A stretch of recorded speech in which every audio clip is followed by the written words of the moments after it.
Assalamualaikum warahmatullahi wabarakatuh.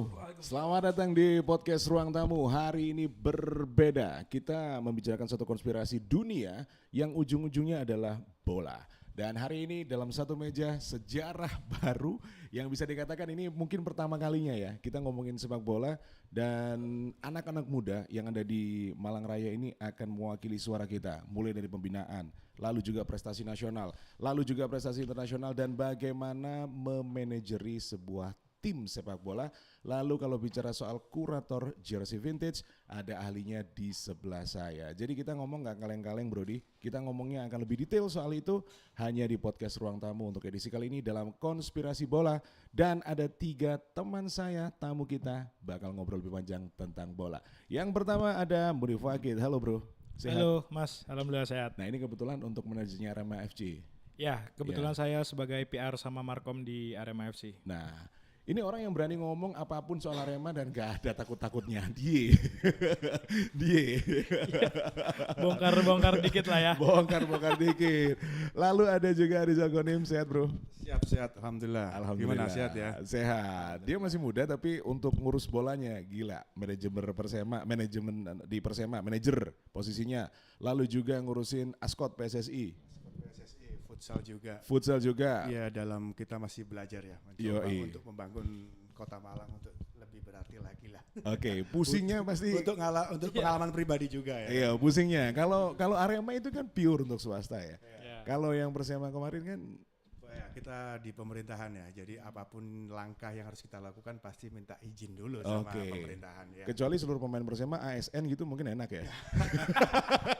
Coklat jersey-nya. Kalau dulu di Liga 1 kan ASN semua pemainnya. ASN semua, Liga 1 dulu gitu. Termasuk Irfan Bahdim gitu-gitu? Oh enggak, Irfan Bahdimnya jadi ditawarin dulu ya, mau nggak untuk jadi ASN? Kalau mau ya jadi ASN. Oh, kalau enggak ya baru tahu nih aku ya kadang-kadang. Gitu. Jadi kalau misalkan ada ASN enak. Rata-rata kan adanya di mana itu? Di PLN kan? Ada Nanang di Supriyadi sampai hari ini kan masih di PLN. Kalau enggak di ini PDAM, betul. Dan selanjutnya ada Brody Adam, kenceng banget. ini in frame nggak apa-apa, seru soalnya. Kalau in frame harus ada seperti itu. Brody Adam kebetulan yang ada di samping saya, dia foundernya Legacy Market tanggal 26 Juni ya bro? 26 sampai 28. 26 sampai 28 Juni yang kita berdua, pokoknya kita bakal satu stand di sana, satu stage di sana ngomongin bola mulai dari atas sampai bawah. Otomatis itu berhubungan dengan jersey, dia kuratornya. Berapa orang sih kurator jersey itu di Indonesia? Yang ori ya? Kalau yang ori banyak lah ya, terutama banyak, di daerah Jakarta atau di Bandung atau di Jawa Barat lah. Oh. Lebih banyak mungkin area sana karena mungkin yang tetap kita untuk center of fashionnya atau untuk kulturnya kebanyakan ke sana. Makanya saya kepingin mengalihkan ke area Jawa Timur biar nggak terlalu ke Barat semua. Jadi kita bawa core-nya di Malang dulu lah. Betul, paling enggak jersinya itu mengandung nilai jual lah ya. Betul. Benar banget. Futsal nggak pernah ada koleksianmu? Kalau futsal karena marketnya di sini masih benar-benar segmented banget ya. Jadi kepinginnya sih juga nanti akan diangkat lah. Contohnya di Malang kan ada Unggul, ada mungkin beberapa tim lain yang mungkin masih klub Jawa Timur yang belum show off lah untuk itu. Jadi nanti tetap akan kita bawa semua untuk jersey yang relate sama fashion lah intinya. Desainer juga nggak Dam? Enggak sih. Buka aja sekalian Dam. Buka aja semua diambil. Semua diambil. Boleh. Kita mendekati yang namanya Piala Dunia 2026. Menarik, tempatnya 3 negara. Kanada hanya 2 stadion. Jatahnya semua Amerika. Kalau sejarahnya tahun 94 itu Piala Dunia tahun 94 itu menjadi Piala Dunia paling banyak ditonton dengan suhu 38 derajat Celcius. Tapi rame bro, rame. Nah menurut kalian di Piala Dunia kali ini 2026 dengan hadirnya semua dan ceritanya mulai dari gangster di Meksiko sampai kemarin perang Donald Trump, ada nilai konspirasinya nggak? Saya ngomong dulu nih sama Munif nih. Biasanya kan inti kan hubungannya sama hal-hal seperti itu. Konspirasi. Yoi. Kalau aku sendiri sih lebih tertarik ke ini kan kuotanya bertambahnya lumayan banyak ya. Sekarang kan 48 negara. Betul. Nah, terus juga ternyata Iran juga join di Piala Dunia kali ini. Nah, itu lebih takut ke itunya aja sih. Ini gimana nih ada konflik of interest-nya nggak ketika Iran benar-benar join itu World Cup. Terus juga dengar-dengar karena cuacanya juga lagi tinggi jadi nanti di World Cup ini ada water break juga. Kejadian juga kayak kemarin final Liga Champions di Budapest kan ada water break juga betul, karena memang suhu udaranya lagi panas-panasnya. Padahal itu main di wilayah Eropa. Iya, tapi kan? Karena panas mungkin ya. Jadi dia minta water break. Itu yang juara kemarin tim yang ngalahin Chelsea kalau nggak salah ya. PSG. Iya, disebutin dulu. Iya. Tapi nggak apa-apa. Nggak menang. Benar-benar. Justru dari manajemennya untuk sebuah timnas gitu ya sama klub, ada nggak sih korelasinya? Saya tuh masih penasaran terus terang ya, antara timnas kalau manggil pemainnya, kalian sebagai manajer gimana? Misal ya, misal ya, karena ini dibutuhkan negara loh bro. Iya ya, kayak ini case kita sekarang ini Arkan Fikri, pemainnya Arema FC masih aktif, kepanggil timnas untuk FIFA Matchday. Selama off season kita nggak masalah karena mereka biar menit bermain buat Arkan juga kan. Tapi ketika lagi match itu lagi on season itu yang kadang kita ini gantinya siapa ya. Makanya klub itu line up utamanya sama second line up-nya harus benar-benar diperhatikan. Jadi ketika ada yang dipanggil sama timnas, kalau klub ya harus dukung lah ya, karena kan memang ini ibaratnya jihad lah untuk negara kan bahasanya kan. Jihad lah. Ini pride-nya beda nih sama klub. Jadi gajinya undernya timnas kalau dipanggil timnas. Mereka tuh ada payment per week. Paymentnya per week. Per week. Jadi nanti dikalkulat gitu per 2 minggu. Saya dengar sih 2 minggu di. Sorry bro, kalau dari timnas terus dia cedera? Itu apesnya klub akhirnya. Apesnya klub. Tapi biaya dan tanggungan operasi atau cederanya itu ditanggung sama timnas. Ketika lagi membela timnas atau pas lagi latihan. Dan itu terjadi memang. Arkan kan sempat cedera Arkan sempat cedera di timnas. Saya itu yang take over si timnas. Tapi ngobrol juga sama klubnya. Ini maunya gimana nih? Mau di tempat yang ditunjuknya di mana klinik atau rumah sakitnya gitu. Jadi nggak memberikan apa-apa klub.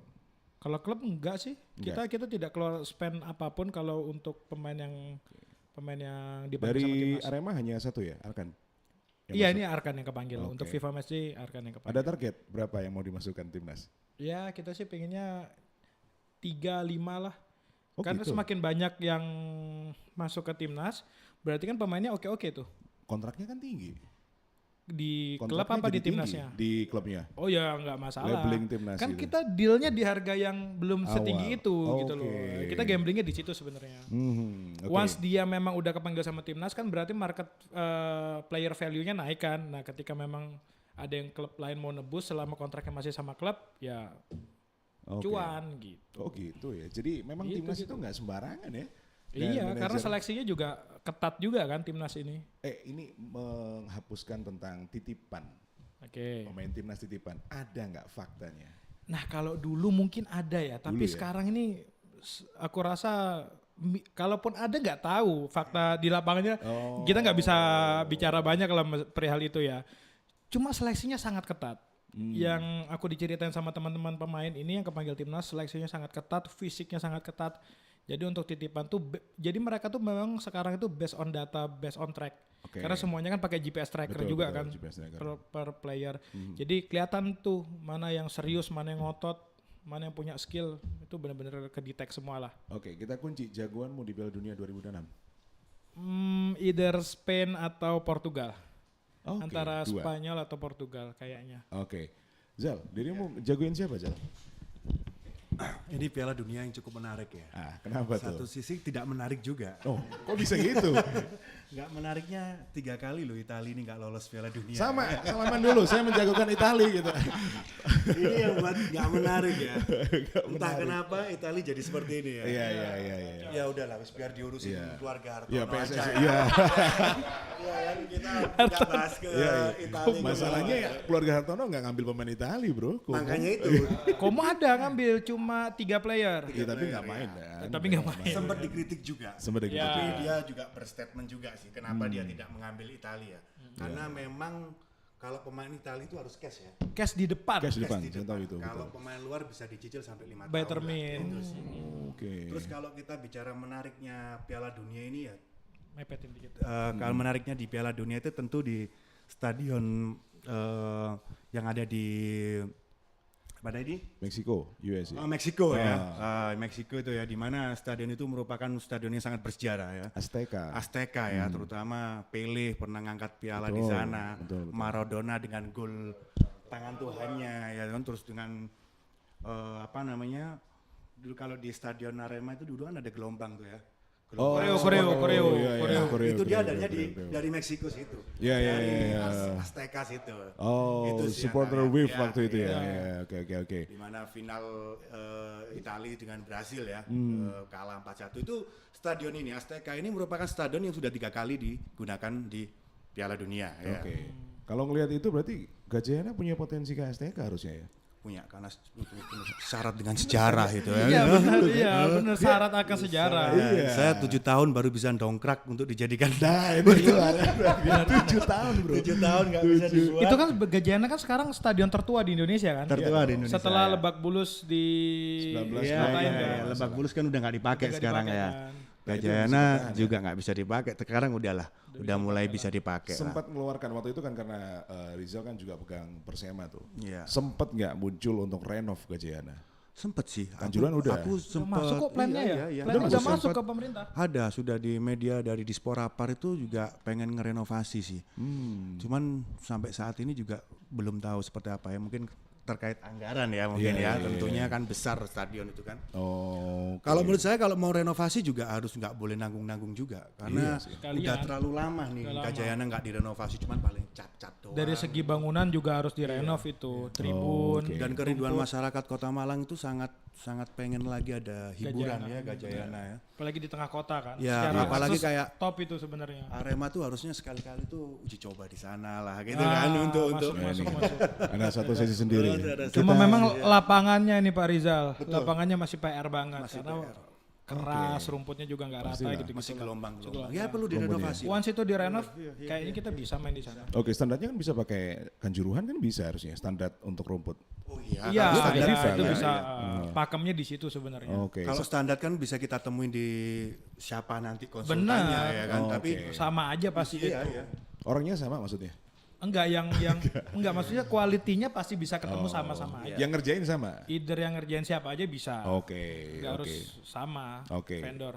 Kalau kita pindah ke Stadion Arkon ya, yang ada di Guadalajara ya. Iya. Itu kan stadion yang cukup angker juga ya. Di sana udah ditemukan 465 jenazah. Mulai 2000. Iya, baru tahu malah. Iya, benar. Faktanya begitu. Mulai 2020 sampai hari ini. Apa itu? Mayat jenazah apa itu? Ya, terkait kartel yang ada di Meksiko. Makanya jadi timbun di sana semua. Giovanni PSSI. FIFA sorry. FIFA. Giovanni ya kan. Itu kan juga terlalu beresiko menurut saya ya. Mengadakan pertandingan di sebuah negara yang memang konflik. Syarat akan konflik. Sebenarnya case-nya sama kayak Brazil pas Piala Dunia itu kan banyak banget tuh copet-copet dan kerekam itu. Nah ini gimana nih mafia nih?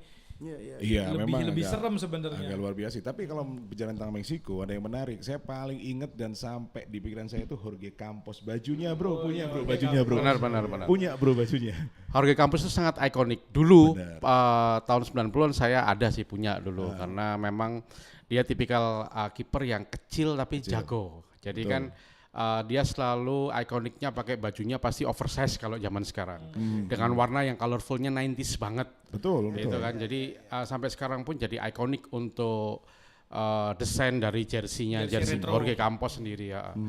Jadi kalau kita bahas Piala Dunia ini ke jersey memang benar-benar banyak inovasi terutama dari Adidas yang selalu bertarung sama Nike ya. Jadi mereka pada bagus-bagusan desain yang tentunya untuk saat ini semua setuju kalau Adidas banyak mengeluarkan desain mulai dari home away sampai third sampai fourth-nya bareng juga dia memang benar-benar ada historinya di masing-masing jersey itu tadi dengan detail yang sangat-sangat presisi kalau untuk Adidas. Itu keren banget untuk Adidas. Jadi peminat saat ini kalau ke jersey Piala Dunia paling banyak di Adidas kalau menurut saya karena dia membawa vintage retro. Betul. Jadi trik marketingnya Adidas dia bawa modern vintage jersey ke pasar yang baru, sedangkan di Nike pun nggak mau kalah untuk saat ini. Jadi kalau di Nike dia nggak terlalu ke desain, tapi untuk saat ini Nike banyak mengeluarkan kolaborasi dengan apparel, streetwear atau musisi juga untuk dia dongkrak di Piala Dunianya. Jadi collab dengan itu ya? banyak collabs untuk di Piala Dunia kali ini. Jadi hampir di negara Belanda kayak collabsnya sama brand streetwearnya sana Pata.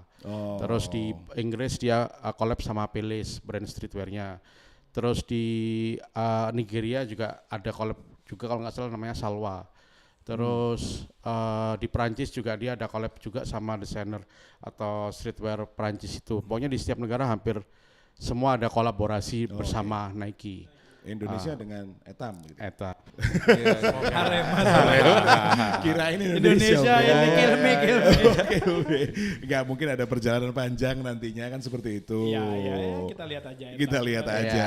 Iya. Tapi Jorge Campos sempat dapat info berapa untuk jersinya dibeli kolektor?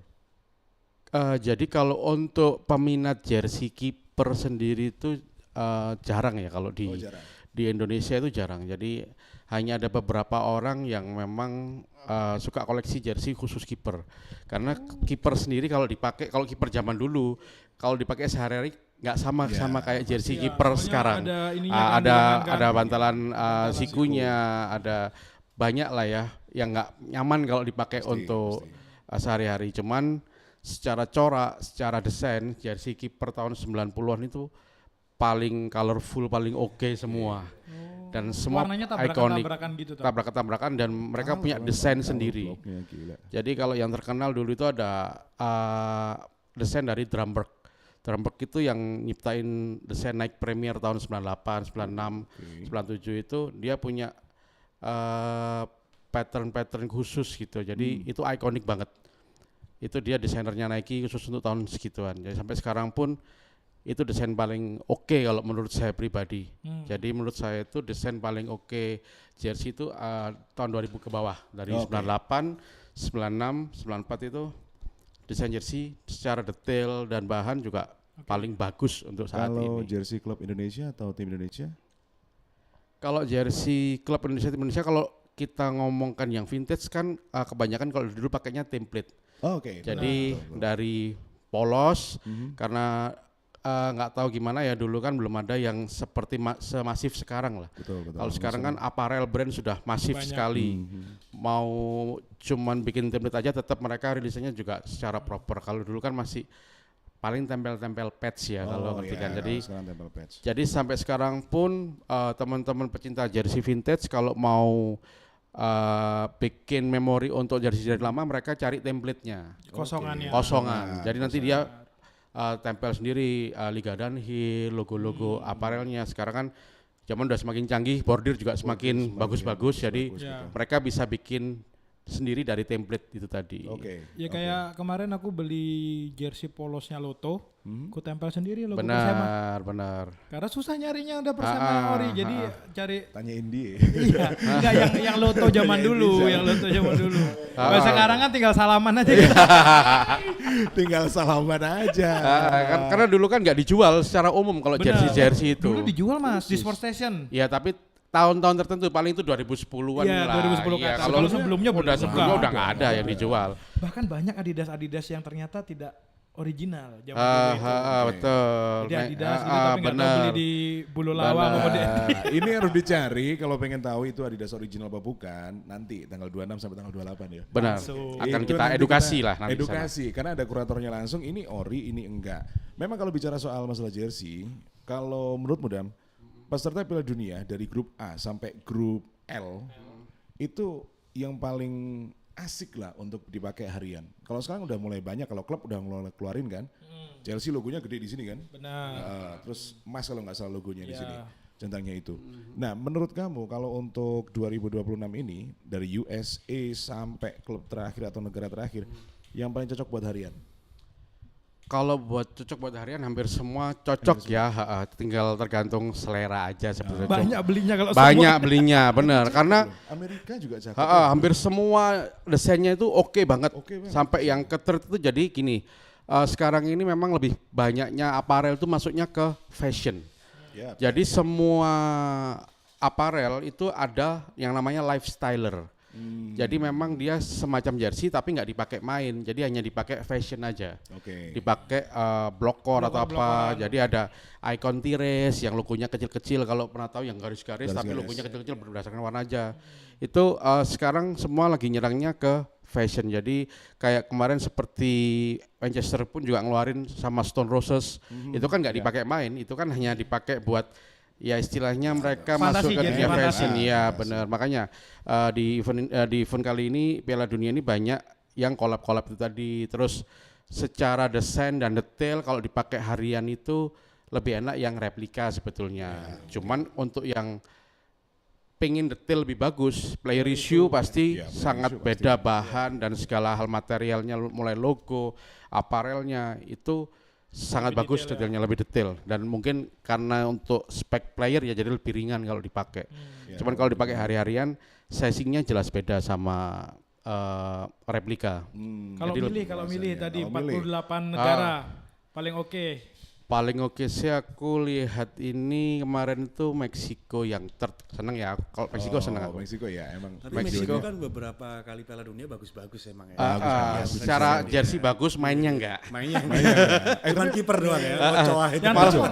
Malah sempet kan Meksiko bikin jersey third nggak pernah kepake di Piala Dunia yang kemarin 2018. Dia tuh jersey first-nya hijau. Second-nya? Kalau yang ini second-nya itu putih, terus yang third-nya itu yang hitam. Yang hitam yang ada Perpaduannya gold soalnya. bagus, hitam gold bagus. Itu. Elegan. Terus Jepang juga bagus. Argentina juga bagus.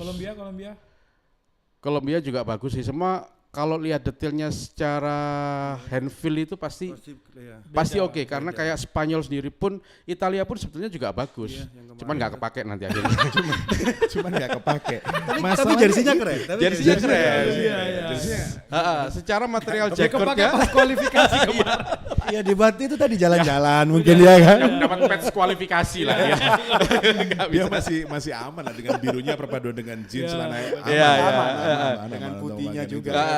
Karena setiap negara material jaketnya beda-beda. Jadi Pasti, motifnya pasti beda-beda. Walaupun potongannya sama ya. Beda-beda, bagus semua kalau Adidas yang third ini terutama, karena kan itu memang mungkin kayaknya diarahkan untuk ke fashion ya, yang trifoil itu logonya. Ini justru yang menarik kalau kita ngomongin tentang klub sedikit di Indonesia, khususnya di Malang, tentang Persema. Sampai mikir detail itu nggak, Zal? Untuk klub? Sebenarnya harus ya itu ya. Harus ya. Karena memang itu yang nilai jual kita. Dan orang itu mencari memang gitu.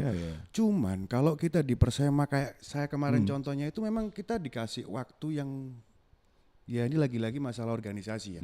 Gimana kita itu nggak bisa mengelola dengan baik. Terus juga belum lagi nanti jadwal dari pusat ya. Itu selalu jadwalnya mepet gitu loh. Sama Kita itu nggak bisa. berarti ya? Iya. Kita di sini tuh belum bisa memberikan jadwal. Makanya tadi benturan antara timnas dan klub. Ini kan juga masalah yang belum selesai di negara kita gitu loh. Terus kita mau berpikir sampai sana, sedangkan tim juga harus kita persiapkan. Jadi kita udah nggak berpikir di jersey sudah. Bahkan kita kerjasama dengan apparel pun juga. Apparelnya juga bingung ini gimana cara kita untuk filosofinya, masukinnya apa ya. Ini kan berat untuk pengelolaan sebuah klub ya dengan waktu mepet itu. Kalau kemarin tuh anggapannya kita menyelamatkan Persema, itu aja sih. Karena kalau kita nggak ngikutin Liga 4 kemarin kita di banned gitu loh. Ya akhirnya ya udahlah. Di banned tidak boleh berkompetisi. Tidak di berikutnya. Gitu. Dalam satu musim? Satu musim gitu. Tapi kan sangat berarti itu satu musim di band. Pasti. Makanya kan butuh pengolahan yang mulai dari awal ya, nggak bisa serta-merta terus ini Persema harus ikut terus tiba-tiba nunjuk manajer yang harus jadi manajer. Itu nggak bakal bisa menciptakan sepak bola yang bagus lah. Malah memperburuk situasi kita. Saya menganggap bahwa apa yang saya lakukan juga konyol gitu ya. Tapi ada ya itu tadi Bennett tadi yang nggak bisa kita karena udah diberikan ini ya Bennett ini bisa menjadi ancaman. Ancaman sendiri itu kita akhirnya nggak bisa menciptakan sebuah produk yang. Dulu mempersiapkan tim berapa bulan waktu itu, Zal? Saya persiapan hanya 1 bulan. 1 bulan. 1 bulan. Wow. Gimana? Mau di band tapi persiapannya 1 bulan. Dan nggak ada satupun yang mau untuk itu gitu loh.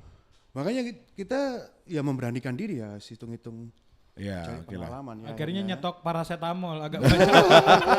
Sama vitamin C ya.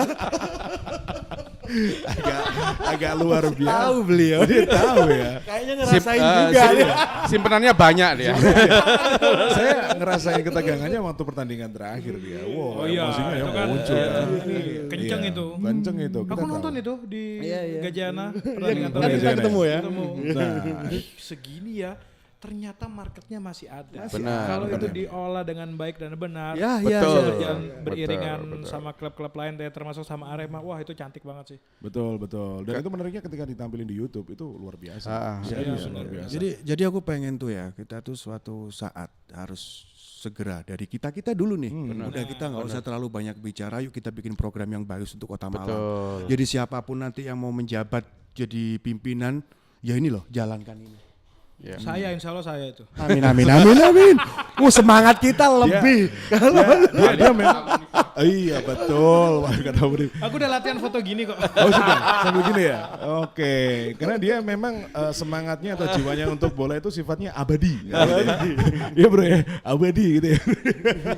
Tapi kalau motif dari profesional di Liga 1 ya, itu kan butuh waktu yang ekstra gede gitu nih untuk Benar. nyiapin sebuah tim gitu ya. Oke. Nah itu tantangan yang paling besar soal aturan juga atau ada hal lain justru?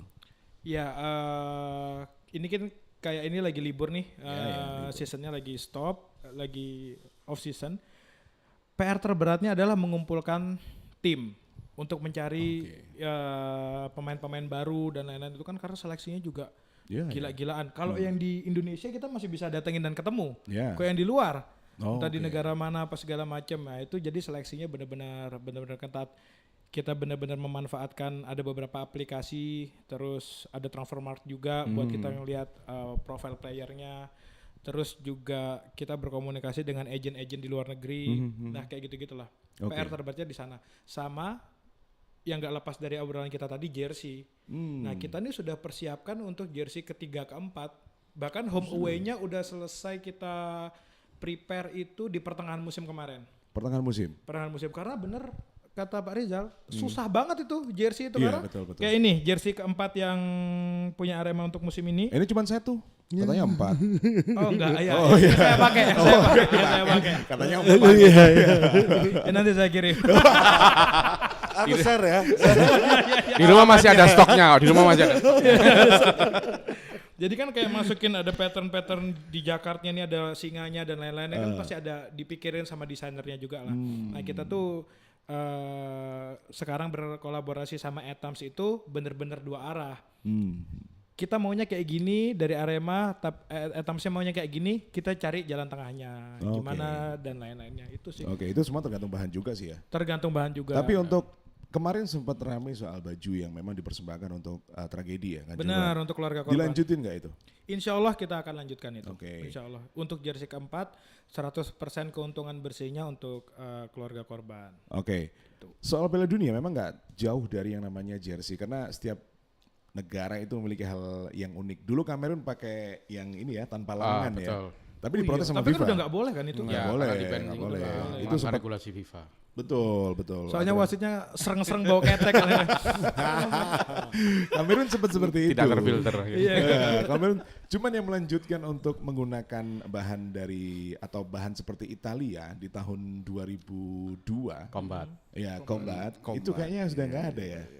Yang press itu. body itu. Iya benar itu sih. Itu ikonik banget loh. Bro. Combat ini Benar. maksudnya yang bener-bener Benar, ngaprek combat gitu. press. iya, Karena iya, memang beberapa tahun juga kayak Adidas ngeluarin Tech Fit waktu Tech itu Fit, kan. iya, Oh ya, betul. Tech Fit, 2012 yang nggak sangat memungkinkan tidak dipakai untuk jalan-jalan. Iya, nggak cocok. Apalagi kita Kalau ada yang pakai kayak lontong. Akhirnya jadi kayak pakaian selam. Ya. betul. Kayak pakaian selam, pakaian surfing gitu. Kalau mau pakai Tech Fit itu ada sih Sekarang udah nyoba. nggak dipakai ya Tech Fit. Enggak, jadi Tech Fit sendiri karena kalau player issue itu mungkin zaman dulu itu mengurangi jahitan. Jadi lebih banyak di lem atau di press dia. Oh, oke. Jadi Tech Fit pun kalau ada jersey Tech Fit itu tidak akan bisa umurnya agak panjang Karena secara ketahanan juga. karena betul, karena secara semua pakai press-pressan lem dan lemnya itu ada durasinya, ada umurnya. Jadi kalau ada yang nyimpen pasti ada yang bahannya udah lengket-lengket, ada yang udah kelupas-kelupas. Jadi nggak bisa disimpan terlalu lama kalau untuk jersey Techfit. Akhirnya kan Adidas juga nggak melanjutkan teknologi itu, akhirnya digantilah dengan authentic, heat ready atau 4Motion setelahnya itu. Itu sebenarnya player issue itu juga agak metetet dikit lah ya, tapi tidak semetetet si Combat. Betul. Karena di jersey sendiri nanti ada player issue, ada kit room juga yang dari kit room, karena kalau yang keluar dari kit room biasanya sizingnya pakai angka kayak 7, 4, 6 itu itu sizingnya. player issue juga itu. Itu player issue, itu kadang-kadang match issue-nya keluarnya dari situ. Jadi tingkatan jersey pun banyak sebetulnya. Tapi pemain-pemain dulu kan kombor kayaknya, baju-baju. Betul. Akan ditiru nanti. Kita masih penasaran soalnya desainnya dari Arema sama desainnya dari Kalau Persema. untuk kombor itu selama itu di jersey fantasi kita nggak apa-apa sih. Karena Benar. kalau Masalah. untuk player mereka butuh yang memang press body. Press Untuk body. sejarah. Berat. Betul. Dan itu untuk masalah kalau Nike kan ada dry fitnya, itu juga diperhitungkan juga masalah itu. Iya diperhitungkan kayak ini temen kan kita Dry punya tech ini. namanya dry tech ya, kayak gitu. Jadi ada teknologi yang dia cepat Bahan. kering dan lain-lain. Oke. Kayak Puma tuh dia punya ultra wave ya. Ultra wave. Ultra wave Itu ya. nggak bisa basah. Ya, itu menarik tuh. Susah wudhunya kan kalau kayak Iya, susah nggak bisa basah soalnya. Bener. Iya, karena memang bermainnya di Anti-air. lapangan hujan. Iya, dan benar. Bahannya dari talas. Daun talas. Talas ya. Rizal masih pegang Persema musim depan. Iya mudah-mudahan. Masih tapi aku lebih kepengen fokusin di pembinaan ya. U17 nanti 19-nya 13. Oh, justru ngambil 15, pembinaan. Ambil di sana, belajar di oke. sana dulu. Nah, yang pembinaan itu kok susah sekali untuk tembus ke utama. Arema punya akademi. Ada pemain yang dipromosikan musim Ya, depan. kalau musim depan masih belum tahu karena masih lagi diseleksi sama tim juga sih. Oke, jadi mau lihat dulu. Tapi kalau menurutku ya, setidaknya Arema 2-3 pemain walaupun nggak bagus-bagus amat harus ada sih. Iya benar. Untuk Sebagai apa ya? perwakilan Iya juga sih, lah. iya. Untuk Perwakilan. angkat supporter juga kan. Karena kan pengen lihat anak Malang gitu kan. Gitu. Iya, iya. Mungkin saran aja ya. Terakhir Kalau- sih kita Tito Hamzah. Iya. Iya, Tito. Nah, itu Tito Hamzah itu. Tito Hamzah Cuman satu itu ya, Tito ya. Terakhir tuh ada Vigo juga dulu. Oh iya. Itu juga Tapi sebentar banget. tapi sebentar banget memang. Oke, Tapi memang nggak bisa ngikutin gridnya. Nah, itu itu ya, masih loh. susah ya. Kita harus berbicara kalau sepak bola ini udah bener-bener based on data, based on numbers kan. Logis juga ya kan. oh, sekarang benar-benar statistik yang dipakai. Statistik Sepakat. udah sekarang. Iya. Oke. Udah nggak bisa kita ya kayak Pret itu tadi yang bikin oh ya wis karena anak Malang harus kita ambil ya memang kadang ya pengennya gitu pasti. Iya, pasti. tapi kalau memang tidak bisa bersaing kan ya kita Realistis wasting money, wasting time kan. Unggul FC pun itu sampai hari ini juga dia nggak punya pemain futsal kota Betul, Malang. betul. Aku malah baru tahu nih. Iya. Iya. Iya, iya, iya. Bahkan Nggak punya ada pemain Malang yang main di BTS ya. Ada. Nah, tuh. Ke BTS malah. Setahu saya pemain asli Malang justru mereka punya nama besar itu ketika main di luar. Main di luar. Ah iya benar. Iya kan? Banyak loh pemain-pemain yang Banyak, di luar banyak, justru luar biasa. Saya ingatnya sama Ahmad Bustami, dia bermainnya di Persema. Gede namanya di Arema. Timnas juga. Iya.